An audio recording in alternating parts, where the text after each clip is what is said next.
process of putting films together, I was like, it's just a brilliantly put together scene. From conception to editing, it was just very, very well handled. Mm-hmm. Also, I don't remember that scene whatsoever, and good memory on you. That is a very, very, very specific scene. So thank you for bringing that up. I don't remember it very well. I definitely need to watch Firefly again and again and again, but I get caught up in watching so many new things to me, that sometimes it's really enjoyable to revisit some old favorites. So going into October. So October actually was the official month where we did our first crossover episode with the Nevers cast. We kind of just touched on this, but episode 8, I did our first crossover episode with the Nevers cast with Heather and Jackie. Since then, we've had Heather back on the show, and Tig made an appearance on the Nevers cast to talk about Dr. Horrible. And apparently, how dare you, he had never heard of it up until about a year ago? That's a misconception. I had heard of it. I just hadn't seen it. You hadn't seen it? I knew it was a thing, but I hadn't watched it because it didn't kind of, it wasn't on telly anywhere over here. And it's just when it came out, it was before I was really on the internet. Right. So I didn't really have a chance to see it. But then obviously it's all on YouTube. So I watched it kind of a while back and, fell in love with it. So it was fine. But yeah, no, that is one of the latest things I had to see for Joss. When I read that, I was like, I in my notes are WTF. Don't feel bad. It's all right. Gina hasn't finished Dollhouse yet. I know, right? We're none of us what perfect. Is this? True. What's this? Nobody's perfect. That's true. What is this ragtag crew that Matthew put together? To be fair, assembling a ragtag crew is a very Joss thing to do. So I think he's nailed it there. Very true. I was one of those people during that writer's strike that was on the internet when Dr. Horrible was launched, like pressing refresh because we almost broke the internet trying to watch each episode when it came out and was released. It was amazing. I remember sitting there on my computer, I'm like, refresh. I gotta watch more. And I love Dr. Horrible, but that's not surprising because I love everything really that Joss Whedon has done, especially that. So good, so catchy. Anyways, moving on a little bit from that, now that we've all been able to digest that news about Tig. So there's, for me, hosting the first crossover episode was really fun. Being a host is fun. I'm a co-host on my other podcasts that I have. So we do have plans to kind of divide up the hosting duties a little bit going forward. I have some episode ideas and we're trying to just get as many ideas flowing as much as we can and kind of highlight different co-hosts and hosts that we have. We all have different ideas and different strengths and weaknesses. So we're hoping to highlight all of that. I've got some episodes on the pipeline that I can't wait to show everyone. And I love doing it. So I'll definitely be creating and producing more episodes in the future. So stay tuned.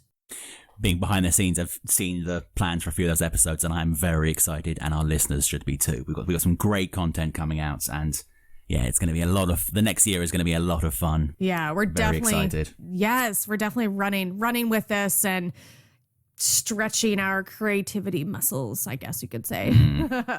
Indeed. Moving on further in October, umbrella wielding. Is this perhaps one of Amalia's skills?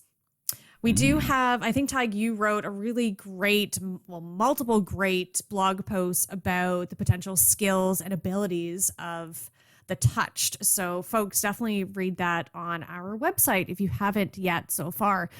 Do you perhaps want to just briefly talk about those blog posts? Basically, we know that one of the core aspects of this show is going to be the various powers that the Touched have and how it's given them these supernatural abilities. I thought it would be a wise idea to break down what those abilities potentially could be into the 4 categories of physical, mental, magical, and WTF. Within the physical section of the article, the first article was about the physical powers.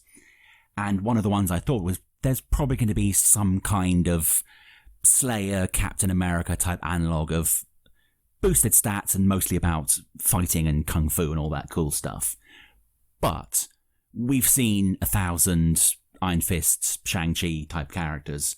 So I was looking into possible martial arts styles from new eras that might be a better fit for the Nevers.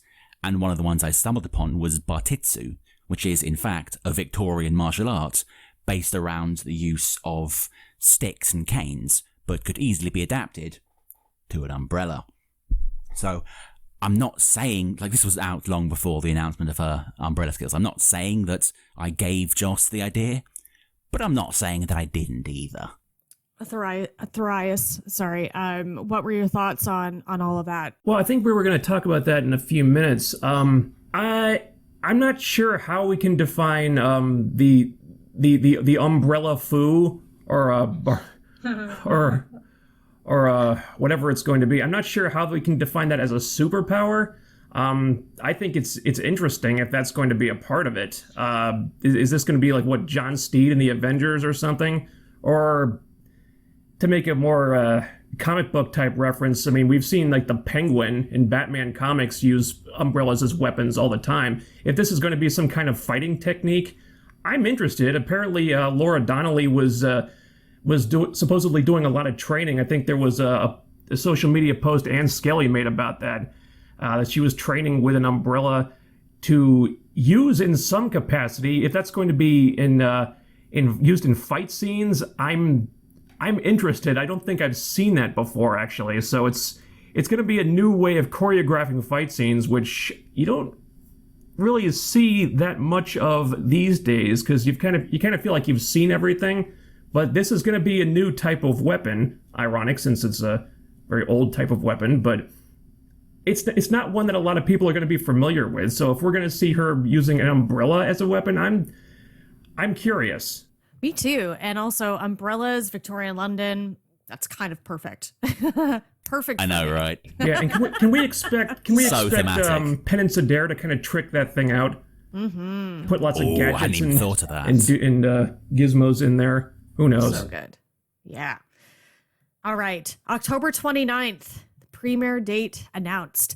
At the Warner Media's HBO Max presentation, HBO programming chief Casey Bloys revealed the premiere date for The Nevers as being sometime in 2021. We still have to wait for the exact date, but our listeners should keep an eye on HBOthenevers.com for our article on exactly when in 2021 we believe The Nevers will premiere. That is a long ways away.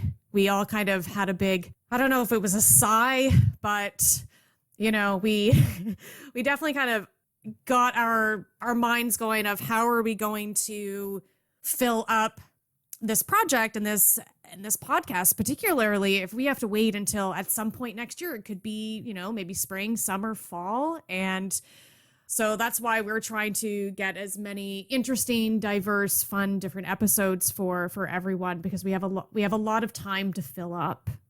Indeed.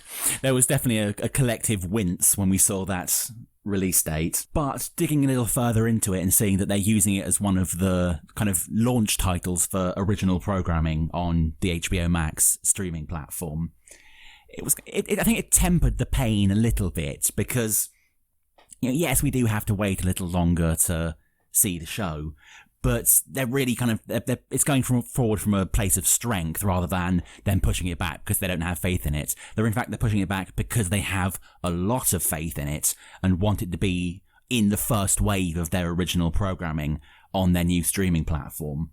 And given how streaming is getting increasingly more and more popular, and more people are kind of cutting the cord, so to speak, and leaving traditional TV behind, I think actually for longevity's sake, it's a much better thing that it's going to be on the streaming platform rather than being a standard TV show. Not just because that means I'll easily be able to get it over here in England.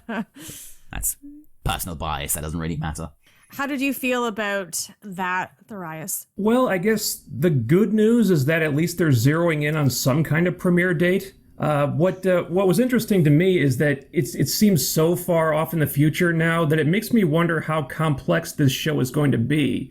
Because this feels kind of similar to Game of Thrones in the latter seasons, especially in season 8, which was shot something like a year and a half before we saw it. So if it's taking this much time to get the show ready. How involved and how complicated and how big of a production is it going to be? We don't know.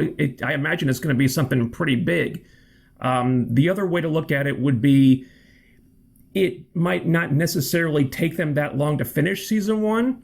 Maybe this was just the date that HBO felt worked the best for them. So if that's the case, it's possible they could be well into development on season 2 by the time we see this thing. Mm-hmm. So, there's a silver lining if you want to see it. Actually, I think that's a great point, that it could be they're pushing season 1 back a little bit so that they can get to work on season 2 and hopefully shorten the gap between season 1 and season 2, maybe less than a year, which I'm all for waiting a little bit more now, so I'd have to wait less in the future. And the last bit of news from October, at that same presentation, artwork for the Nevers was revealed and included, oddly enough, our tagline, which is "They're coming," which is really neat, which I didn't even notice. But that I feel like perhaps folks are keeping an eye and they're aware. I mean, they're aware that, fans are going to have stuff like this that exists. So they know about us. I hope so. I didn't realize until I saw the post about this that the "They're coming" tagline was our creation. I'm gonna say, I think we nailed it. That's a great tagline. Is. I mean, there is a chance that it could be a massive coincidence, but I mean, it's a very, very small chance. It's a great tagline. I see no shame in borrowing from devoted fans. And to talk briefly about the actual poster, the artwork, so cool. I love the whole aesthetic of it, kind of the shade and there's the big cloud and all the lightning and stuff.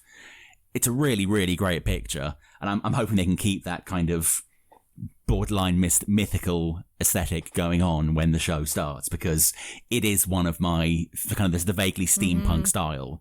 Absolutely love it, with just a touch of mysticism.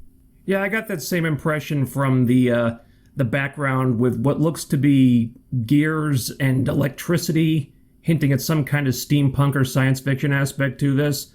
You can already tell the kind of contrast they're going for with this woman in Victorian garb in the foreground, but the steampunk-esque stuff in the background. It's interesting the kind of melding of genres they're going for already with this.